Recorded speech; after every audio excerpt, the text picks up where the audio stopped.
Salut chère communauté de Mind Valley. Je m'appelle Jim Quick de Quick Learning. Je suis ici comme toujours afin de vous aider à apprendre rapidement. L'une des questions les plus posées au sein de la communauté est celle-ci. Jim, que fais-tu chaque matin pour stimuler ton cerveau afin de toujours en tirer le meilleur? Un meilleur niveau de concentration, une meilleure productivité. Je vais donc partager avec vous mes habitudes matinales. La première chose que je fais à mon réveil le matin consiste à m'exercer à me rappeler mes rêves. Vous vous demandez sans doute, mais Jim, à quoi ça sert d'essayer de se rappeler ses rêves? La raison est que généralement pendant la journée, quand vous étudiez ou vous travaillez, que vous résolvez des problèmes dans votre travail, dans votre vie ou tout autre domaine, en réalité, quand vous dormez, votre cerveau, lui, ne dort pas. Votre inconscient continue à travailler sur vos problèmes. Et vous vous retrouvez à imaginer toutes ces idées et solutions extraordinaires. La difficulté est que le matin, beaucoup de gens ne sont pas capables de se rappeler leurs propres rêves. Mais nous enseignons un processus pour le faire.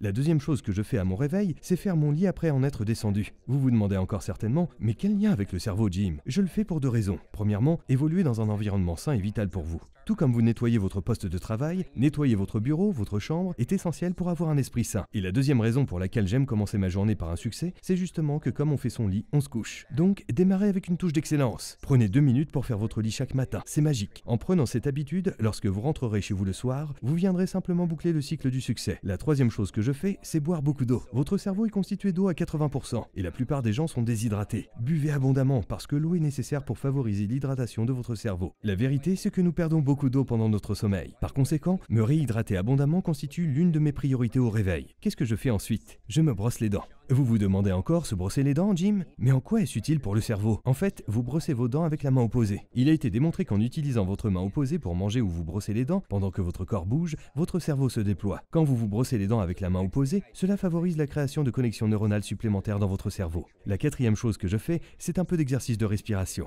Un autre élément essentiel à la bonne santé de votre cerveau, en plus de l'hydratation, c'est bien l'oxygène. Beaucoup de gens sont fatigués et présentent des signes de brouillard cérébral. Et que font-ils contre leur fatigue mentale? Je dirais que la première chose à faire, c'est de remplir votre corps d'oxygène. Et bon à savoir, votre cerveau représente à peine 2% du poids de votre corps. Et pourtant, il consomme 20% des nutriments et de l'oxygène. Il est donc important de pratiquer des exercices de respiration profonde. Nous abordons cette thématique également dans nos programmes.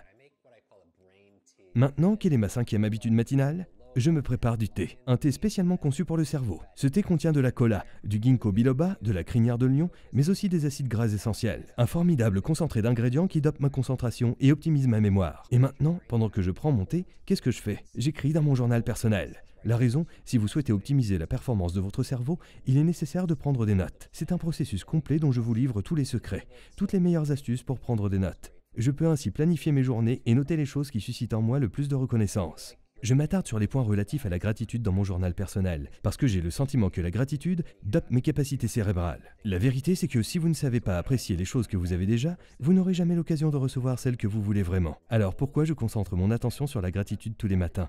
Eh bien, j'ai mon panneau de visualisation, et puis j'ai mes objectifs, tout ce à quoi j'aspire, mais j'ai aussi un tableau de gratitude.